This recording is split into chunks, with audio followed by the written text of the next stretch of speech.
السلام علیکم دوستوں، میرا نام ہے علی رضا اور آپ دیکھ رہے ہیں ہسٹورک ایرا یوٹیوب چینل۔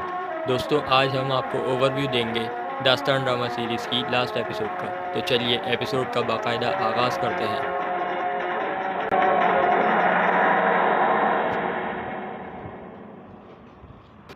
دوستوں، اس قسط کے آغاز میں ہم دیکھتے ہیں کہ سب لوگ الپاگو خان کی قبر کے پاس موجود ہوتے ہیں اور وہاں پر چینی سلطنت کا بادشاہ لی دانگ بھی موجود ہوتا ہے، اور کیونکہ وہ میجن کا باپ بھی ہوتا ہے۔ دوستوں، اب آپ یہ بھی سوچ رہے ہوں گے کہ الپاگو خان کیسے مرا۔ وہ اس لیے کہ پچھلی قسط کے اختتام پر ہم نے دیکھا تھا کہ گوک سرائے میں ادبارکلار نے حملہ کر دیا ہے، جس کے نتیجے میں الپاگو خان، کایا تیگن اور گنسیلی خاتون مر جاتے ہیں۔ پھر اس کے بعد فلیش بیک سین دکھایا جاتا ہے جہاں پر آکس بتا رہی ہوتی ہے کہ ہم نے ادبارکلار کو ختم کر دیا، اور وہ بھی ہمارے سب سے بڑے دشمن چینیوں کی مدد سے، اور تمام ترکوں کو ناراض بھی کر دیا، اور سب سے زیادہ تیمور تیگن کو، کیونکہ ہم سب جانتے تھے کہ چینی کبھی بھی اپنے مفاد کے بغیر کسی کی مدد نہیں کرتے۔ چینی چاہتے تھے کہ الپاگو خان کے تخت پر تیمور تیگن ہی بیٹھے، نہ کہ بتوگا تیگن۔ دوستوں، اگلے سین میں ہم یہ دیکھتے ہیں کہ سب لوگ گوک سرائے میں موجود ہوتے ہیں یہ فیصلہ کرنے کے لیے کہ کون ان کے تخت پر ان کا نیا خان منتخب ہوگا، اور لی دانگ بھی یہی چاہتا تھا کہ تیمور تیگن ہی تخت پر بیٹھے۔ پھر اگلے سین میں ہم دیکھتے ہیں کہ آکس اور بتوگا ایک کمرے میں موجود ہوتے ہیں، اور تبھی آکس بتوگا سے کہتی ہے کہ گوک تینگری نے تمہیں ہی اس تخت کے لیے چنا ہے، لہٰذا تم ہی اس کے اصل حقدار ہو۔ اور تبھی اچانک تیمور تیگن بھی کمرے میں داخل ہوتا ہے اور بتوگا سے کہتا ہے کہ بھائی، کیا تم تیار ہو؟ بتوگا کہتا ہے ہاں ٹھیک ہے چلو۔ اور اس کے بعد گوک سرائے کے مناظر دکھائے جاتے ہیں جہاں پر سب لوگ بتوگا اور تیمور کا انتظار کر رہے ہوتے ہیں۔ اتنے میں یہ دونوں بھی وہاں پر پہنچ جاتے ہیں تو دانش عطا سب سے مخاطب ہو کر کہتے ہیں کہ اب ہم اپنے نئے خان کا انتخاب کریں گے جو عظیم الپاگو خان کے بعد اس تخت پر بیٹھیں گے۔ پھر وہ تیمور اور بتوگا کو آگے آنے کا کہتے ہیں اور ان دونوں سے پوچھتے ہیں کہ کیا آپ لوگ اپنے بابا کے بعد اس تخت پر بیٹھنا چاہتے ہیں؟ تبھی تیمور اچانک سے بولتا ہے کہ نہیں، میں اس تخت پر نہیں بیٹھنا چاہتا، یہ حق تو میرے بھائی کا ہے، لہٰذا میں اس تخت سے پیچھے ہٹتا ہوں۔ پھر یہ بات لی دانگ کو بالکل بھی پسند نہیں آتی۔ تبھی وہ اپنے ایک سپاہی جو کہ ترک سپاہی کے لباس میں چھپ کر کھڑا ہوتا ہے اسے حملہ کرنے کا حکم دیتا ہے، اور وہ سپاہی جیسے ہی اپنا خنجر نکال کر دانش عطا کی طرف پھینکتا ہے تو وہ ان کے سینے میں جا کر لگتا ہے۔ تبھی وہاں پر اچانک سے ایک بہت خطرناک جنگ شروع ہو جاتی ہے، اور پھر دیکھتے ہی دیکھتے سب لوگ باہر بھاگنے لگ جاتے ہیں، لیکن اولائجہ خاتون اور کزو بیگ کو چینی سپاہی گرفتار کر لیتے ہیں۔ تبھی میجن بھی اپنی تلوار اٹھا کر ان لوگوں کے پیچھے باہر چلی جاتی ہے اور تیمور پر اپنی تلوار سے حملہ کرتی ہے۔ تیمور اس کا حملہ روکتا ہے تو وہ اس سے بولتی ہے کہ جلدی سے میری گردن پہ تلوار رکھو اور مجھے پکڑ لو، اور پھر تیمور میجن کو پکڑ لیتا ہے اور اس کی مدد سے وہ سب لوگ وہاں سے بھاگ جاتے ہیں۔ تبھی وہاں پر ان کے چینی سپاہی بھی ان کا پیچھا کرنا شروع کر دیتے ہیں۔ اگلے سین میں ہم دیکھتے ہیں کہ وہ لوگ جنگل میں اپنے گھوڑوں پر بھاگ رہے ہوتے ہیں، چینی سپاہی بھی ان کا پیچھا کر رہے ہوتے ہیں۔ تھوڑی دور جا کر وہ لوگ آرام کرنے کے لیے رکتے ہیں تو یمان آ کر ان کو بتاتا ہے کہ چینی آ رہے ہیں۔ پھر اچانک وہ جا کر سب لوگ چھپ جاتے ہیں، اور میجن جو ان کے ساتھ ہی آئی ہوتی ہے وہ واپس جا کر چینی سپاہیوں کو غلط راستہ بتا کر بھٹکا دیتی ہے، اور ایک سپاہی کے ساتھ واپس اپنے باپ کے پاس محل چلی جاتی ہے۔ اور پھر اگلے سین میں محل کے اندر کے مناظر دکھائے جاتے ہیں جہاں پر گوک تخت پر لی دانگ بیٹھا ہوا ہوتا ہے اور می جن بھی اس کے پاس ہی بیٹھی ہوتی ہے۔ اور تبھی الپاگو خان کی بیوی اولائجہ خاتون اور کماندار کزو بیگ وہاں پر آ جاتے ہیں۔ لی دانگ اولائجہ خاتون سے معذرت کرتا ہے اور کہتا ہے کہ میرے سپاہیوں کو نہیں معلوم تھا کہ آپ کون ہیں، ورنہ وہ آپ کو کبھی بھی زندان میں نہ ڈالتے۔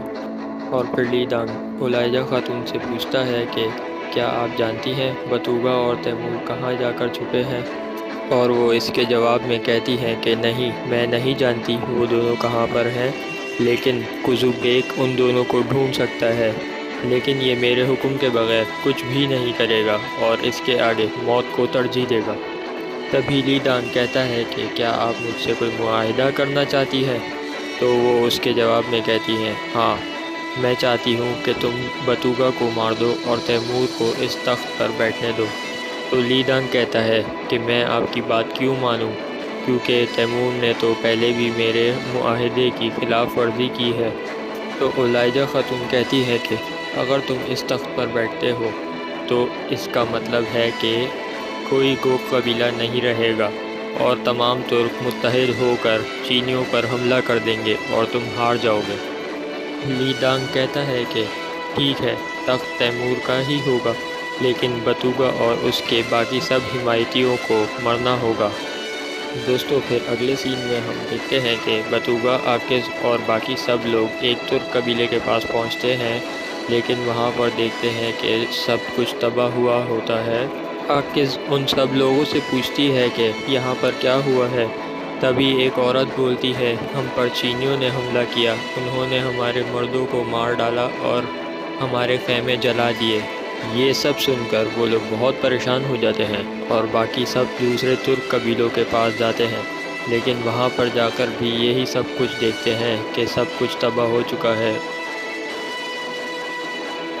دوستوں، اگلے سین میں ہم دیکھتے ہیں کہ وہ لوگ سب ایک جنگل میں موجود ہوتے ہیں اور آکز تیمور اور بتوگا سے پوچھتی ہے کہ اب ہم کیا کریں گے۔ بتوگا پریشان ہو کر کہتا ہے کہ ہمیں آج رات یہیں آرام کرنا ہوگا اور پھر سوچیں گے کہ آگے کیا کرنا ہے۔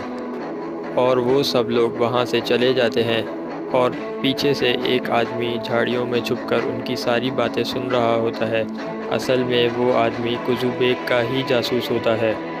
اس کے بعد ہمیں کاروان سرائے کے مناظر دکھائے جاتے ہیں کہ وہاں پر قزو بیگ آتا ہے اور ایک آدمی سے ملاقات کرتا ہے۔ اصل میں یہ آدمی وہی ہوتا ہے جو جنگل میں چھپ کر ان سب لوگوں کی باتیں سن رہا ہوتا ہے اور قزو بیگ کو بھی ان کا پتہ بتا دیتا ہے کہ وہ سب لوگ جنگل میں چھپے ہوئے ہیں، اور پھر قزو بیگ وہاں سے چلا جاتا ہے، لیکن ایک حمزہ نام کا بچہ اس کی ساری باتیں سن لیتا ہے۔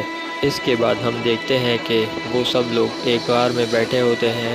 تبھی اچانک آکز کی طبیعت خراب ہونے لگتی ہے، اسی لیے سیرما سب کو مچھلی پکڑنے کے بہانے سے غار سے باہر بھیج دیتی ہے۔ اور پھر جب چولپان خاتون آکز کا معائنہ کرتی ہیں تو پتہ چلتا ہے کہ آکز ماں بننے والی ہے۔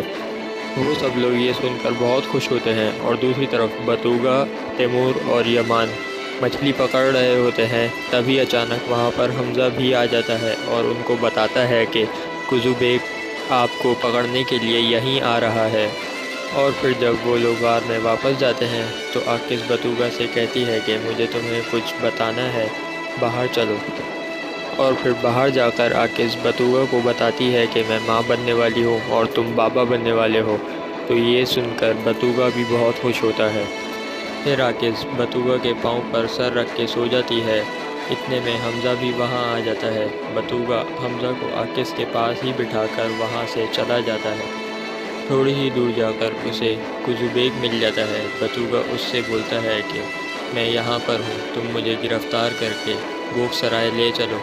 اور دوسری طرف آکز بھی نیند سے جاگ جاتی ہے تو حمزہ اسے بتاتا ہے کہ بتوگا محل میں گیا ہے، اور یہ بات سن کر آکز فوراً ہی بے ہوش ہو جاتی ہے۔ اگلے سین میں گوک سرائے کے مناظر دکھائے جاتے ہیں جہاں پر قزو بیگ بتوگا کو لے کر آتا ہے اور لی دانگ کے سامنے پیش کر دیتا ہے۔ لی دانگ اپنے سپاہیوں کو اسے زندان میں ڈالنے کا حکم دیتا ہے، اور دوسری طرف جیسے ہی آکز کو ہوش آتا ہے تو وہ پھر سے بتوگا کے بارے میں پوچھنے لگ جاتی ہے۔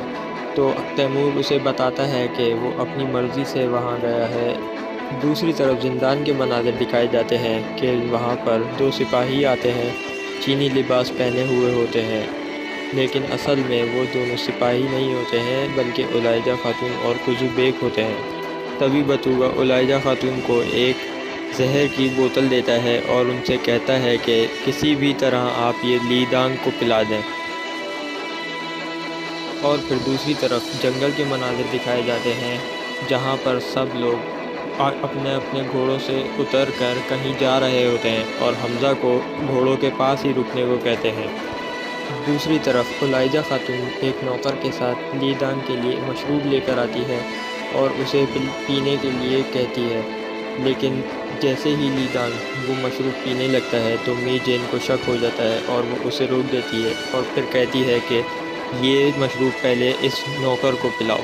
جیسے ہی وہ نوکر کو پلاتے ہیں تو وہ نوکر وہیں کے وہیں مر جاتا ہے اور لیدانگ اپنے سپاہیوں کو حکم دیتا ہے کہ علیجہ خاتون اور قزو بیگ کو بھی گرفتار کر لو اور زندان میں ڈال دو۔ اور جیسے ہی چینی سپاہی ان دونوں کو زندان میں ڈال دیتے ہیں تو علیجہ خاتون بتوگا پر غصہ ہوتی ہے اور اسے بولتی ہے کہ تمہاری وجہ سے ہی ہم لوگ پکڑے گئے اور اب ہم سب مارے جائیں گے۔ دوسری طرف جنگل میں اچانک سے چینی سپاہی آکس اور باقی سب لوگوں پر حملہ کر دیتے ہیں اور ان کے بیچ ایک خطرناک جنگ شروع ہو جاتی ہے۔ تبھی ایک چینی سپاہی چولپان خاتون کی کمر میں اپنی تلوار گھسا دیتا ہے اور وہ وہیں مر جاتی ہے، اور پھر چالیر آکس کو لے کر وہاں سے بھاگنے لگتا ہے۔ پیچھے سے ایک چینی سپاہی آتا ہے اور چالیر کو مار دیتا ہے۔ آکس اس سپاہی کو تو مار دیتی ہے لیکن چالیر بھی مر جاتا ہے اور آکس پھر وہاں سے حمزہ کے ساتھ بھاگ جاتی ہے، لیکن تیمور، یمان اور سرما کو چینی سپاہی پکڑ کر گوک سرائے لے جاتے ہیں۔ اس کے بعد اگلے سین میں ایک غار کے مناظر دکھائے جاتے ہیں جہاں پر آکس اور حمزہ بیٹھے ہوئے ہوتے ہیں، اور حمزہ آکس سے پوچھتا ہے کہ کیا آپ حضرت یعقوب علیہ السلام اور ان کے بیٹے یوسف علیہ السلام کے بارے میں جانتی ہیں؟ اور کہتا ہے کہ اللہ نے ہم انسانوں کے لیے یہ دو نبی بھیجے تھے۔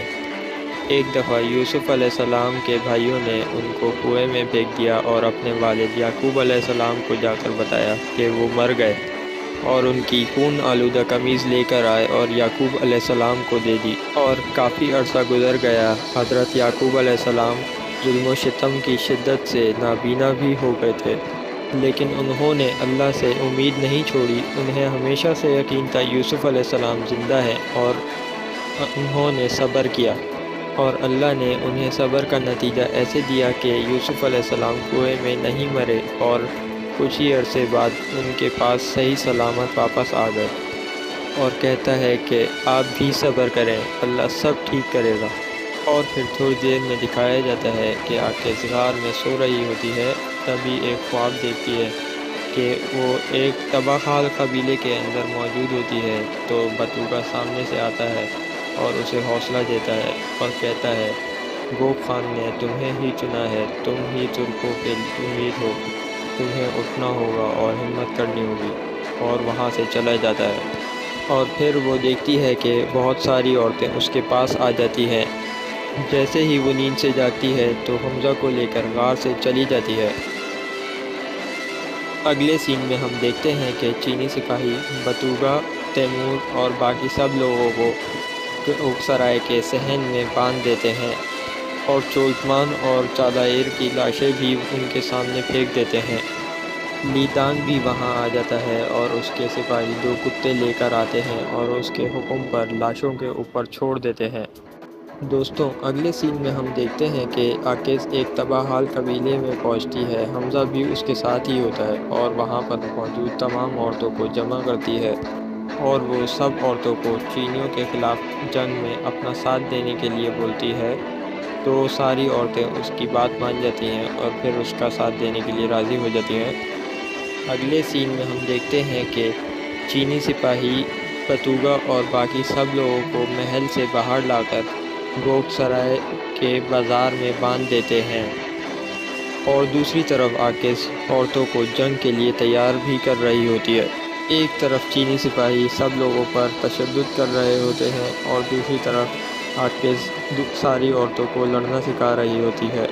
پھر تھوڑی ہی دیر میں ہم دیکھتے ہیں کہ آکس تمام عورتوں کے ساتھ محل میں جا رہی ہوتی ہے، اپنے اپنے گھوڑوں پر بیٹھ کر اپنی پوری فوج کے ساتھ، اور دوسری طرف لیدانگ اپنے سپاہیوں کو بتوگا کا ہاتھ توڑنے کا حکم دیتا ہے۔ جیسے ہی ایک سپاہی بتوگا کی طرف آگے بڑھتا ہے تو پیچھے سے ایک تیر آ کر اس کی کمر میں لگتا ہے، اور وہ تیر آکس نے ہی مارا ہوتا ہے۔ پھر وہاں چینیوں اور ترکوں میں ایک خطرناک جنگ شروع ہو جاتی ہے۔ لیدانگ وہاں سے بھاگ کر سیدھا محل کے اندر جا کر چھپ جاتا ہے اور اپنے سپاہیوں کو دروازے پہ ہی کھڑا کر دیتا ہے۔ عاکس اور بتوگا اپنے سپاہیوں کے ساتھ محل کی طرف بڑھ رہے ہوتے ہیں اور دروازہ توڑ کر اندر گھس جاتے ہیں، پھر وہاں پر موجود تمام چینیوں کو مارنے لگ جاتے ہیں۔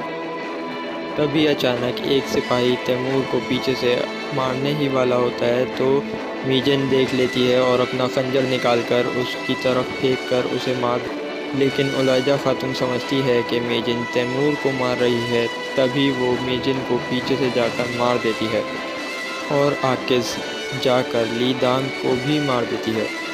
پھر بتوگا تیمور سے بولتا ہے کہ بھائی جاؤ اور جا کر محل کی دیوار پہ سے چینیوں کا جھنڈا اتار کر پھینک دو۔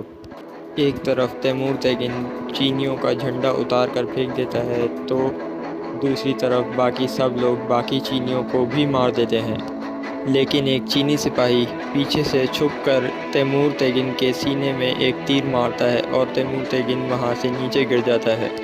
پھر بتوگا تیگن بھاگ کر اپنے بھائی کے پاس جاتا ہے تو الیجا خاتون اسے کہتی ہے کہ یہ سب تمہاری وجہ سے ہوا ہے اور اس کے سینے میں اپنی تلوار مار دیتی ہے۔ پھر عاکس بھی آ کر الیجا خاتون کو مار دیتی ہے اور بتوگا کے پاس جا کر رونے لگ جاتی ہے۔ اگلے سین میں بتوگا اور عاکس کے بیٹے کی پیدائش کے مناظر دکھائے جاتے ہیں۔ سب لوگ بہت خوش ہوتے ہیں۔ تھوڑی دیر میں ہم دیکھتے ہیں کہ حمزہ بچے کو لے کر آتا ہے اور گوگ تخت پر لٹا دیتا ہے اور اس کے کان میں اذان دیتا ہے۔ اتنی دیر میں عاکس بھی وہاں آ جاتی ہے اور اپنے بیٹے کو لے کر تخت پر بیٹھ جاتی ہے، اور پھر وہاں یمان اور سرما بھی آ جاتے ہیں اور پھر یہیں اس سیریز کا اختتام بھی ہو جاتا ہے۔ تو دوستوں، آپ لوگ بھی کمنٹ سیشن میں مجھے یہ ضرور بتائیے گا کہ داستان ڈرامہ سیریز کی لاسٹ ایپیسوڈ آپ کو کیسی لگی، کیونکہ مجھے تو اس ایپیسوڈ نے مایوس ہی کیا ہے۔ اور دوستوں، اگر آپ لوگوں کو اس سے ریلیٹڈ اور کوئی بھی ویڈیوز چاہیے تو ہسٹورک ایرا کو سبسکرائب کرنا نہ بھولیے گا، اور اگر یہ ویڈیو آپ کو اچھی لگی ہو تو اسے لائک بھی کیجیے گا، اور میں آپ سے پھر ملوں گا ایک اگلی ویڈیو میں۔ تب تک کے لیے اللہ حافظ۔